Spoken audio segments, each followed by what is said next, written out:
Isn't it beautiful? This is seriously probably one of my favorite places on earth. This, the beach and the mountains, they run like this as far as I'm concerned. But today I'm out of the garage. We got another awesome video for you. Great information. Today we're going to talk to you about bike fit. Not really about bike fit, but how to confirm your bike fit.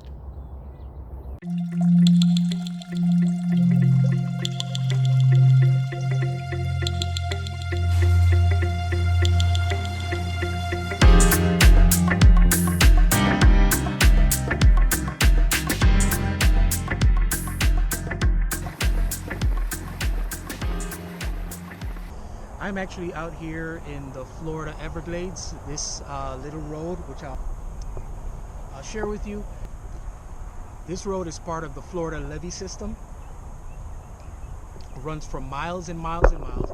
If you're ever in South Florida and you want to get a little bit of a gravel adventure, this is certainly the place to be. It's beautiful, it is peaceful, and it is a great way to diversify your cycling adventure. So today, like I said in the introduction, I'm not going to talk to you about how to do a bike fit. I'm going to talk to you about how to confirm a bike fit. But there's a few things that we've got to talk about, just certain things that have gone on in the industry. So when we're talking about bike fit, there's a lot of things that take place in the industry. One of them is that there have been a lot of changes to the way how bikes are put together. Back in the old days, there wasn't much to getting a bike fit. In fact, if you had a tape measure and a plumb line, you could get your bike fit approximately right, because bikes, all of them had horizontal top tubes, and there wasn't a lot of deviation from one manufacturer to the next manufacturer in terms of how they put the bike together.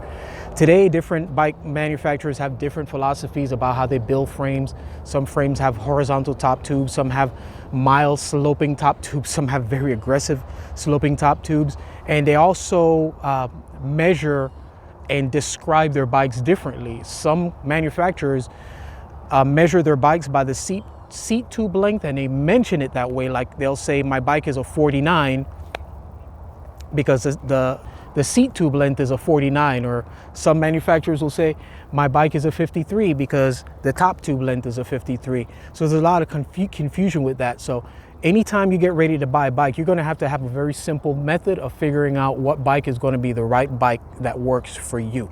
So let's first talk about why you should have a bike fit or get a bike fit. Comfort, performance, and to help to avoid injuries.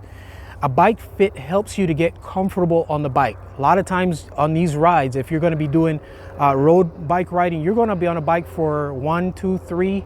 So if you're doing a century, 4, 5, 6 hours. Being comfortable on the bike is critical. Next is performance, being able to get into different positions, being able to slide back on the saddle to push, being able to get into drops to be aerodynamic. So, and being able to pedal efficiency when you're in your neutral position. So performance is a big deal. Next is to avoid injuries. If you're not fitted on a bike the right way, if you have the wrong size bike, it's going to be very difficult for you to deal with the constant biomechanical movement towards your knees and your ankles and your hips if you're not fitted on the bike the right way. So comfort, performance, and it helps you to avoid injuries. Next, we've got to figure out how to size your bike. When you're getting ready to purchase a bike, there are different factors that need to be taken into consideration to make sure that that bike fits you the right way.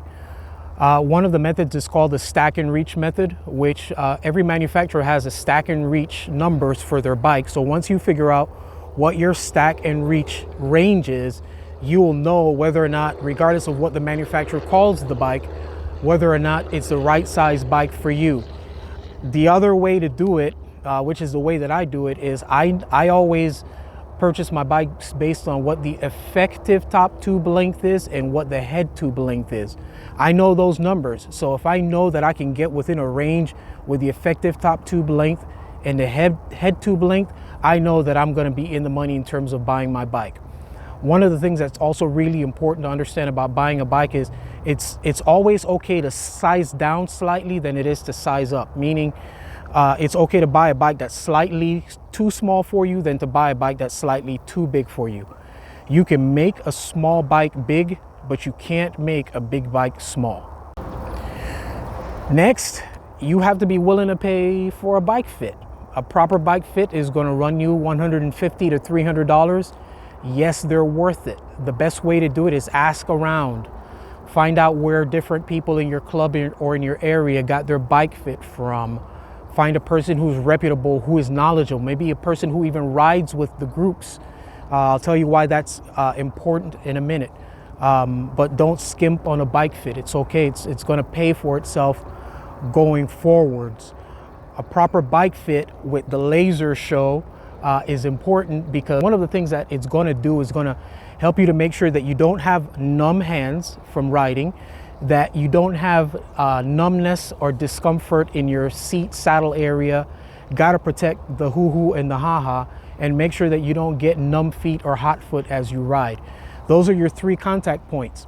And if you have your bike fit dialed in the right way, you're not going to have the issue where you're constantly shaking out your hands or feeling like you got to stand up every minute to stretch your back or to adjust what's going on in your sit area, and your foot isn't going to be falling asleep to the point where after an hour of riding you get to a rest stop, you got to be taking your shoes off.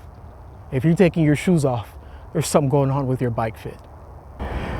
Next, the whole idea of the bike fit thing, you got to understand that this is teamwork. It's not just somebody got you fit and ready, set, go. Getting the proper bike is probably, or getting the right size bike,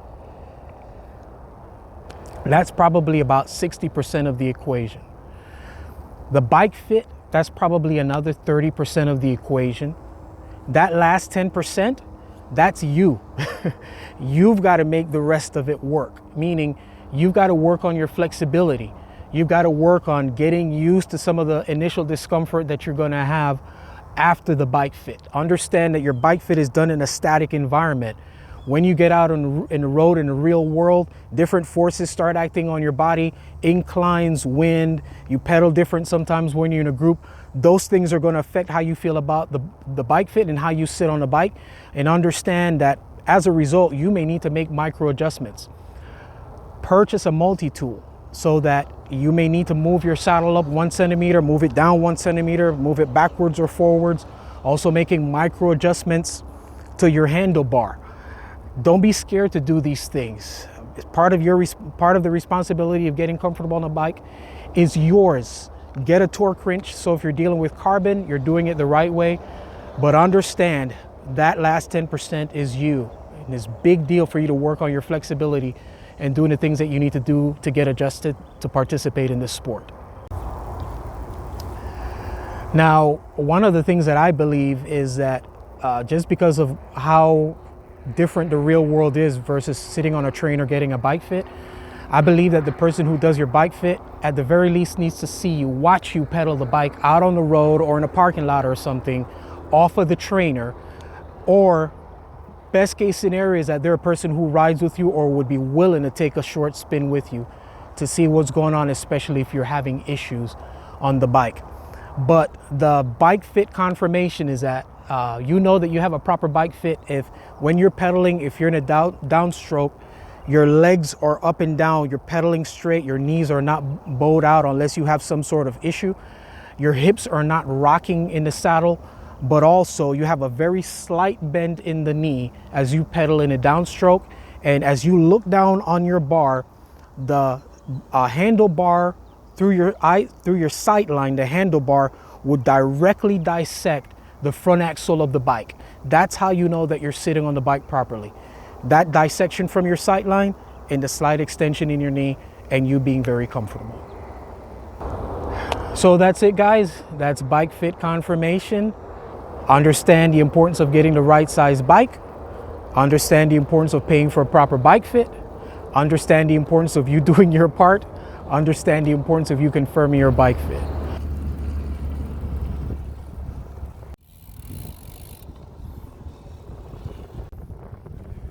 That's it, guys. That's bike fit confirmation. I hope the information is beneficial to you. Hey, you're on my video. I hope the information is beneficial to you guys.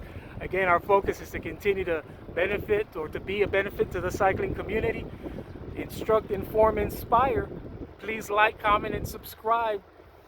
And as always, be blessed.